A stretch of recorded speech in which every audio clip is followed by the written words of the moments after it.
Hey everybody, it is time for What DIVOC. It is now, of course, chapter 13. Family is everything. Still in week 10, May 21st, 2020. The Quebec government announced that citizens are now permitted to have social gatherings of up to 10 people, with a maximum of 3 different home addresses in their homes. Lando has ramped up his aggressive and abrasive tone since Ryan's outburst at his place the previous week. He can't admit it, but he is hurting inside because he's too egotistical and arrogant to even realize it. His son disowned him, so Lando will unleash his wrath on those around him. John Smith, as per usual, has been his main target. Lando's also not feeling well. He's lucky that DIVOC hasn't affected him more aggressively. Lana, LeBlanc, and other typical asymptomatic people show no signs or very subtle symptoms. Therefore, the range of suffering by the people infected varies considerably. This is the main reason why it's difficult to have completely accurate numbers of the scope of infected citizens. John turns to Lando and asks him off the air, Are you okay? Lando bites back, Shut your face and mind your business, donkey boy. John has now poked the bear. Lando likes to shock his core base of yahoos and placate to their frustrations. They love his shtick. I just put my incompetent producer in his place, and it's time I put some other fools in their place. I'm calling you out. Why? Because it's been 10 weeks already, and we are no further ahead. We are worse off. That's right. Controversial rhetoric is a must in a disingenuous political correct culture such as ours. Politically correct. Let's get into this testing, and all the people who have the virus. Other parts of our country have fewer cases than us. Well, of course they do. It's because we do most of the testing. That's why we have the most cases. Period. It's simple math. Let's also call it like it is. This China virus or virus from China has our world upside down. John Smith cuts immediately to a commercial break. Lando, I have to say, calling it a China, Lando interrupts him immediately. Shut your face, I said. Speak when spoken to and say another word and you'll be fired. I can promise you that.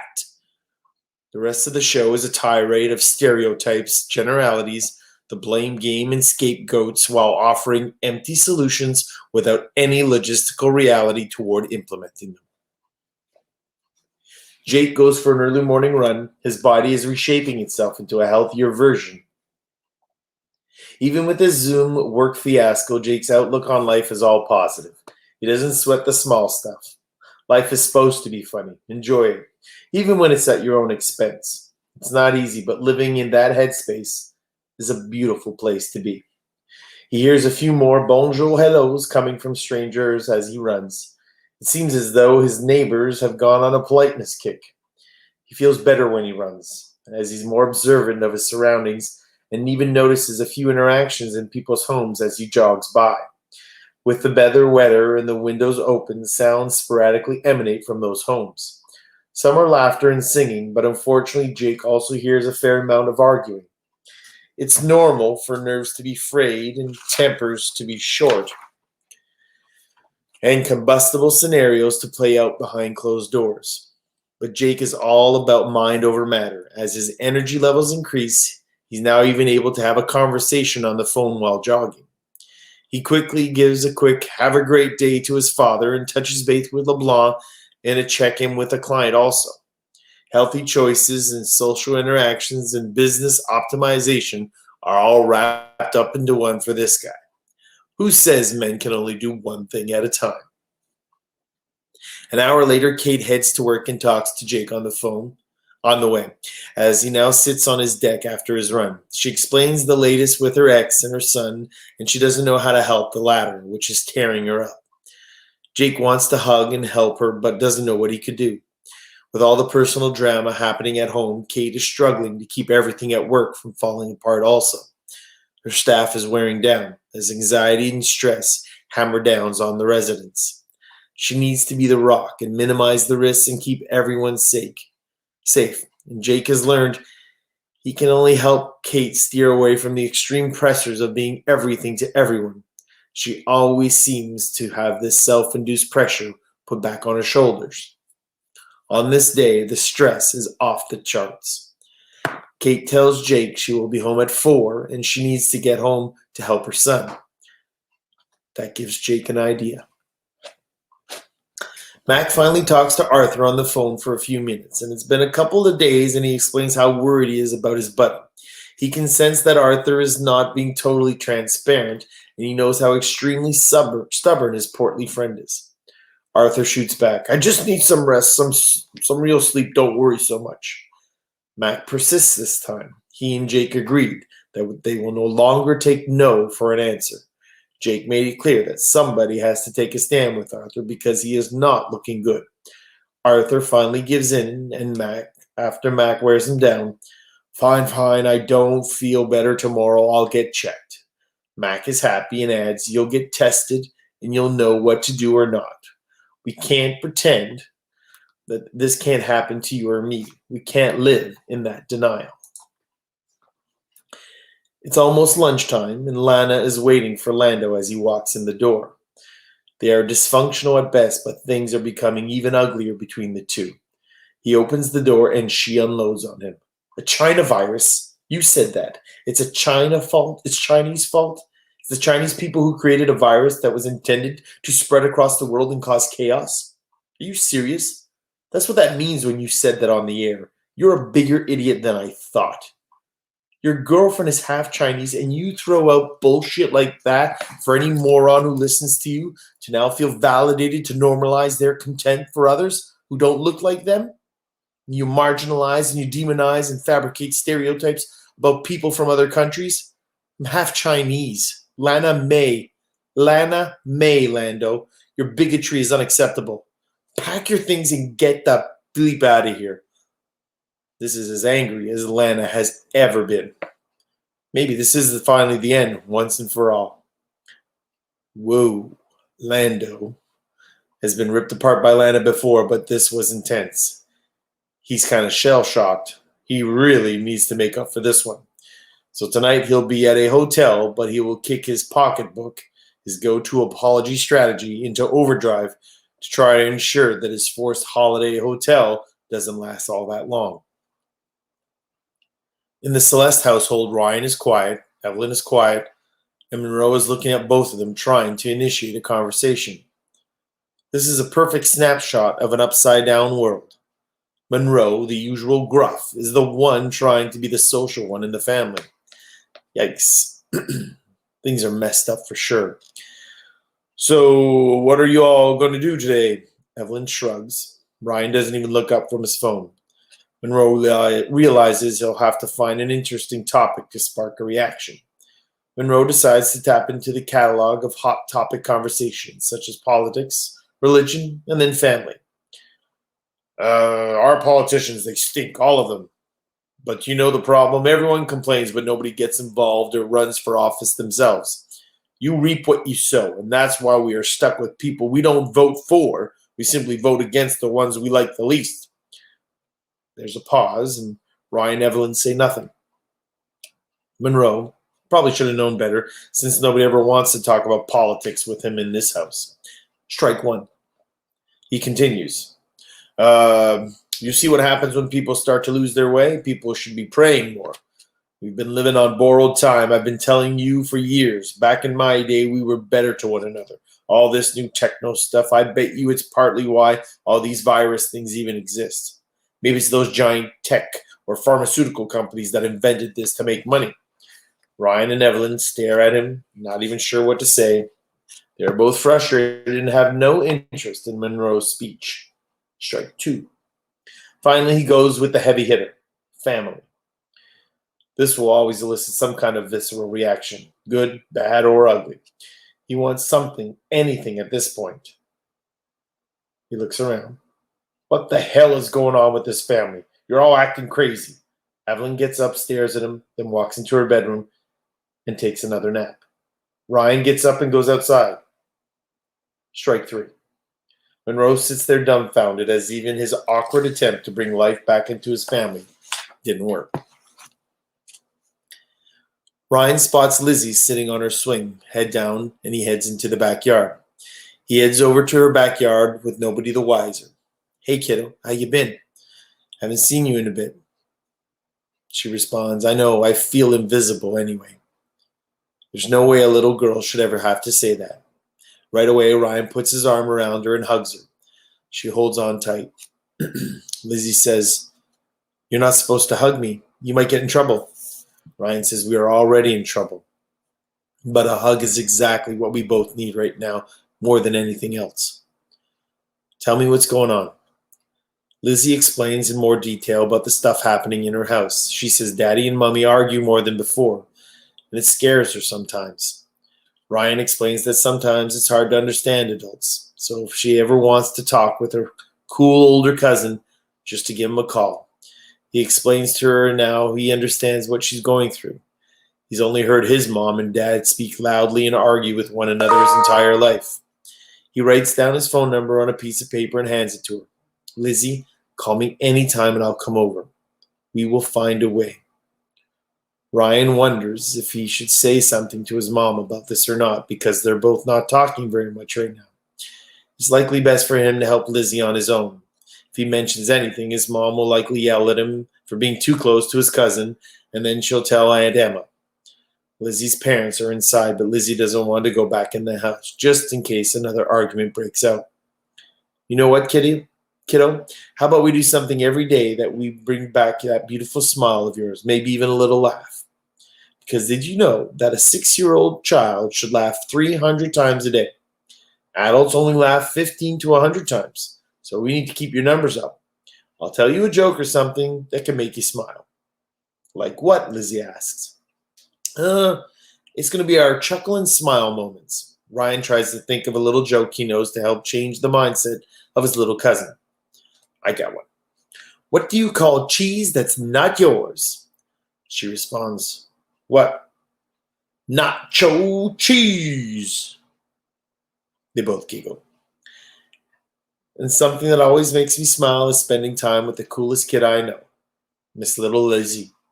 Lizzie immediately hugs her cousin again. They talk a little bit longer inside the house and peek inside the house in case her parents come out. Ryan spots his aunt heading towards the patio door and quickly ducks behind a tree so not to be seen. Emma calls Lizzie in for supper without knowing her nephew was hanging out behind that big oak tree. Lizzie smiles at Ryan as she grudgingly walks back into the house. Ryan makes the "call me" gesture to remind his cousin to get in touch with him whenever she's feeling down. LeBlanc finishes up his last delivery of the day and he brings in some medical supplies to a blood drive clinic. As he hands over the last supplies, he overhears two nurses talking. They don't have enough donors today and the blood supplies are running low. They mention that everyone is so focused on COVID patients, but other ill patients who are depending on blood donors for their surgeries are being forgotten during this hyper-COVID-centric time. Surgeries are being postponed, or even worse, canceled altogether. LeBlanc decides, why not? Behind his proper protective mask, he says, "Hello, ladies. If you could use another donor, I would gladly do so." One of the nurses says, "Thank you so much, sir, and thank you for choosing to wear a mask. We wish more people would follow your lead." LeBlanc gives the gift of life and wonders why he hadn't given blood before. He has a lot of good blood. He simply has never taken the time to go help.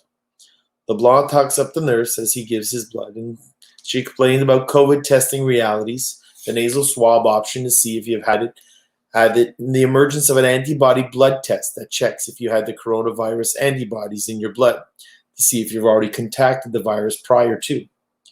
Really? Surprised, LeBlanc says. He figures that if they are also administering these types of tests in the vicinity, maybe he can do that test as well and chat up a little longer with the nurses. Why the heck not?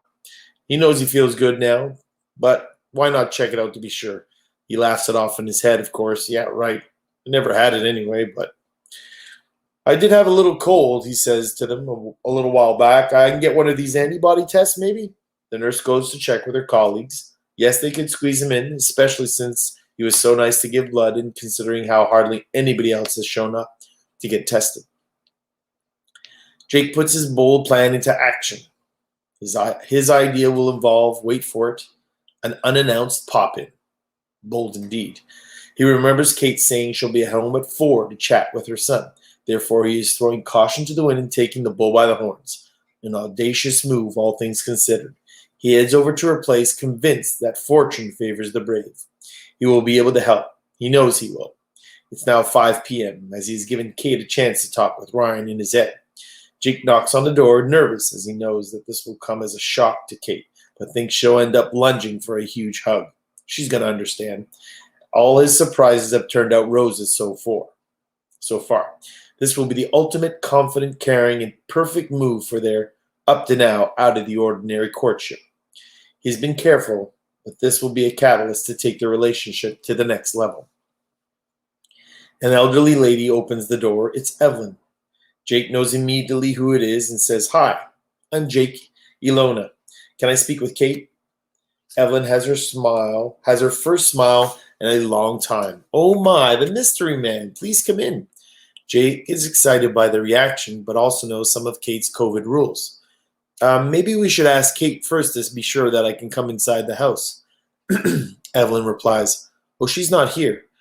Jake is taken aback and is a bit surprised. This was not part of the plan. Evelyn continues, "She had an emergency at work and I'm the only one here. Well, my husband is taking a nap. Ryan has gone out and will only return in the evening, and he went to do something fun." Jake's naive hope for a romantic, magical knight in shining armor moment has been squashed. He knows Kate doesn't need saving, but still, a powerful first kiss is not for today. He's now stuck in an awkward moment with his girlfriend's mother. Evelyn shows signs of life and will not take no for an answer. So Jake sheepishly walks into the house for a cup of tea. He will not be rude, of course. Maybe Kate will show up soon. He needs to do a good job with the mom. That's important. They have a lovely talk, and Evelyn makes Jake feel at ease while carrying most of the conversation. She has great instincts and sees why her daughter is taken with him. The half-hour chat has been the most fulfilling surprise Evelyn has had in weeks. She is very happy Jake showed up. Evelyn closes with, "We should add you to our little family bubble thingy. I'll bring it up with Kate. I think you would help us. I really do." Jake would be over the moon happy if Kate went with her mom's idea.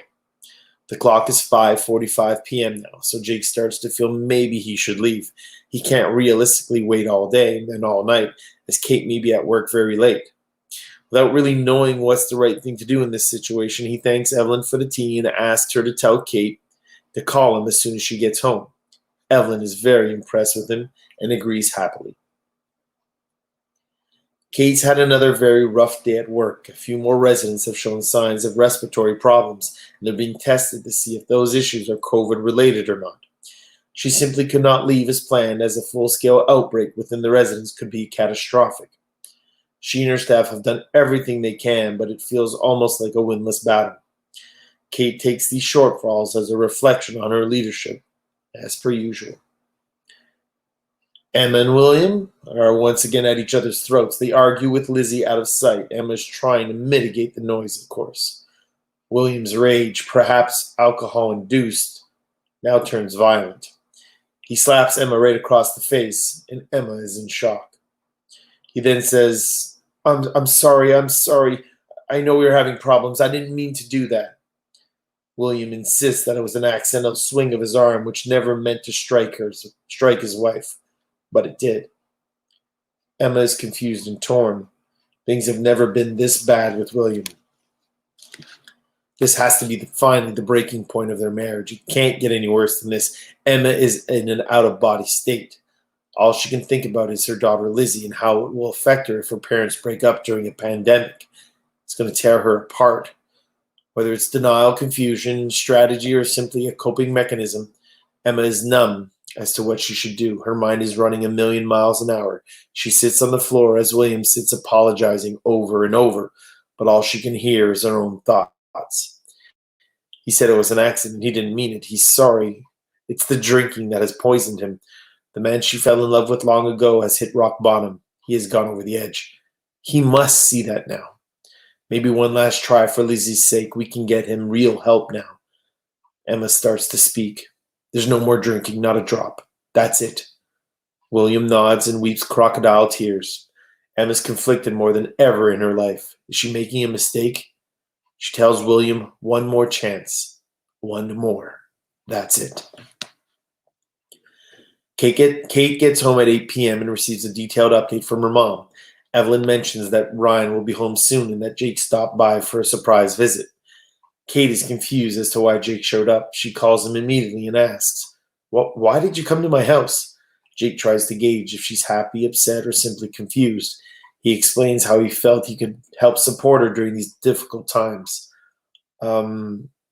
Okay, she responds.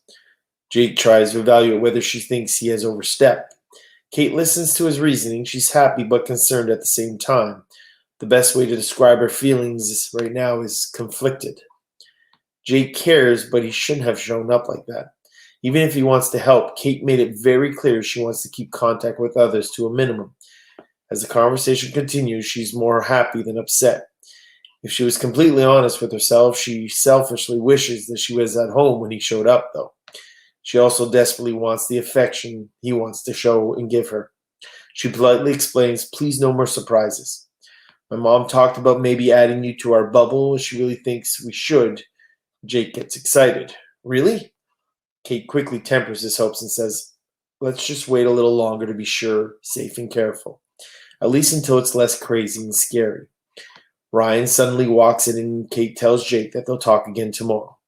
Jake wishes her a good night and Kate sits down with Ryan as they talk about his outburst and what happened with Lando.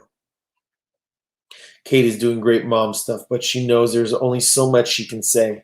She can't change who his dad is. She can't change the living arrangements. And while they don't argue, they don't settle much either. Jake has a late night conversation with Mac, and Mac explains that he finally convinced Arthur to go get checked out tomorrow, as Jake unexpectedly sneezes. Mac asks if he feels okay, and Jake says, yeah, I'm fine. I just sneezed, Pop. Don't worry. Jake explains what he did today. Dad, I tried to seize the moment and show Kate how much she means to me. Dad, I know I can help her. She has a hard time accepting help. Max says, we do what we think is best. Love doesn't work in a straight line. Love, I never said love, explains Jake, forgetting that he said the love word while drinking with LeBlanc, however. Jake may not even remember that, but truth comes out when we have a little couple to drink. Max smiles. Son, embrace it. Love is the greatest thing in the world. Jake doesn't say much more and thinks a sober second thought about what Mac just said. Is this what love really feels like? They end up talking about Arthur. Mac says, I'm going to check on him tomorrow and give you a ring. 5 minutes later, across the hall, Arthur is in his bed, breathing heavily. It's been weeks since he contracted the virus from LeBlanc, but it's slowly, systematically chipping away at his health. The virus affects everybody differently. Arthur is alone, with no family or friends around, and he takes his last breath and dies. DIVOC is written on a book on the nightstand. Once again, someone dies alone and without any comfort. Whether it's in a senior's residence or in an empty apartment, dying alone is sad, cruel, and happening all too often. My friends, that was chapter 13.